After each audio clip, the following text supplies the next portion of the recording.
Hi everyone, welcome to Rusted Pliers. Today I'm going to be making some delicious homemade deer jerky. Starting off, I have a 6-pound bag of deer jerky cubed up right here. I had this frozen. Most of this is coming from the hindquarters. Anywhere where you could get a roast, it's a good place to get your jerky. The neck, top round, sirloin, bottom round, the eye round, all those make good places to get deer jerky. Now, I cubed it up already. You see these chunks, and that's what I froze here in this bag until I got ready to process it into deer jerky. To get it to this state, I took out all the silver skin, took out all the fat. You can see these big chunks so that I don't have to come back and peel all that silver skin. That silver skin, that fat, isn't going to make good tasting jerky. It'll make it chewy, stringy, and we want to avoid that. So having it here in these cubes is nice. I can freeze it, then thaw it out. Now the secret to this deer jerky is thawing it about halfway. I like it a little frozen when I start slicing it. So here you can see I've started slicing some. Here's some good examples of some sizes. You want to try to get it about a quarter of an inch thick. So that's pretty good right there. It's about a quarter of an inch, about as thin as you can try to do it with your knife. The thinner you can do it, the shorter it'll take to dry out. Plus we want to make sure we get it cured real nice. Got my jerky cut up into thin slices. Got a pretty good sized bowl here. Now what I'm going to do next is season it. First thing, I like to submerge it in just a bottle of steak marinade. That's what I've done here. Let me see, I got it covered. Now you could soak it and let it just marinate and dry it out like that. It'd be a perfectly good jerky. But I'm going to add a little more seasoning to it. I like this Bolden's jerky seasoning. It works pretty well. Now what I'm going to do is I'm going to mix it with some water. I'm going to put it all in there, mix it in the water so that I know that it's mixed up real well and that it'll easy to disperse around the jerky. That was the 7-ounce can. I used about half of it. Also going to add a little bit of garlic. So add me a good tablespoon there.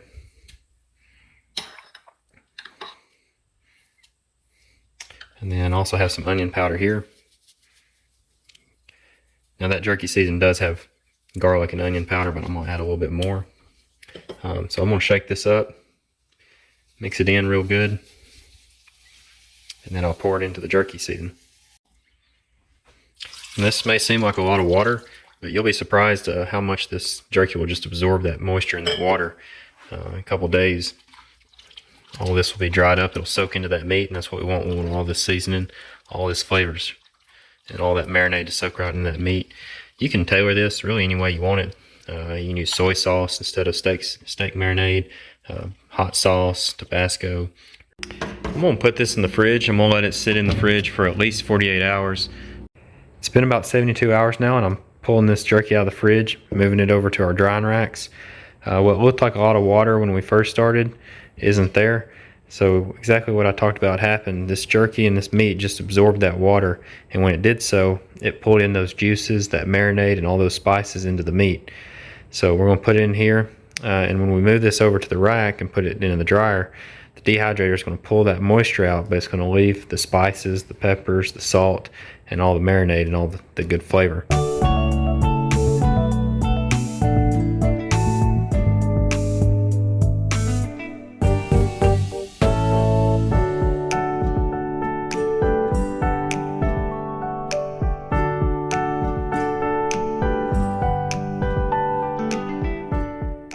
The jerky's all loaded up in the dehydrator. Now it's time to turn it on. I use a very simple dehydrator. Don't need anything fancy for this. I'm going to cook this for 5 hours at about 150 degrees. I like this because it does provide a chart for your drying times. And it really depends on how full you have it. The more stuff you have in here, the longer it's going to take to dry out, just because it's more moisture that has to be removed. But I'm going to start off with 5 hours, and I may have to add some more, add 30 minutes or an hour. I like to lean on the side of too dry versus not, just because I want to make sure it's fully cured. But you can over cure it and over dry it, and then it becomes crispy and hard.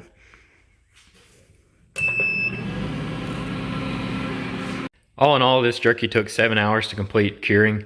After the first 5 hours, I took it out and started checking every hour or so. Now, I want to show you what to look for when this is done. So you want to take some of your larger pieces, because those would have taken longer to cure. You want to be able to bend it without snapping it. So when you bend it over, you can see the white fibers That way you know that it's cooked all the way through.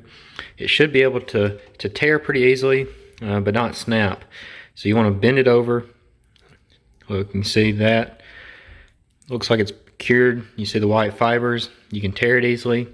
You don't want it over cured and to where it's hard and tough, but you also don't want it under cured where it's kind of chewy and rubbery. So it's kind of a balance there, and that's why it's important to have all your cuts the same size, because if you have thicker cuts, they'll take longer to dry out than smaller cuts. And just do some more. Do a bend, kind of a bend test. You want to bend, that's a good one right there. You can see the detail, all the fibers. This one's fully cured. Got done pulling all the jerky out of the dehydrator. Ended up with a real nice bowl of jerky here. Now, one last step, I do like to prepare it out and separate it into individual bags. You can certainly eat this right off the dehydrator, but I put it in a little Ziploc bag and then a freezer bag, and I'll just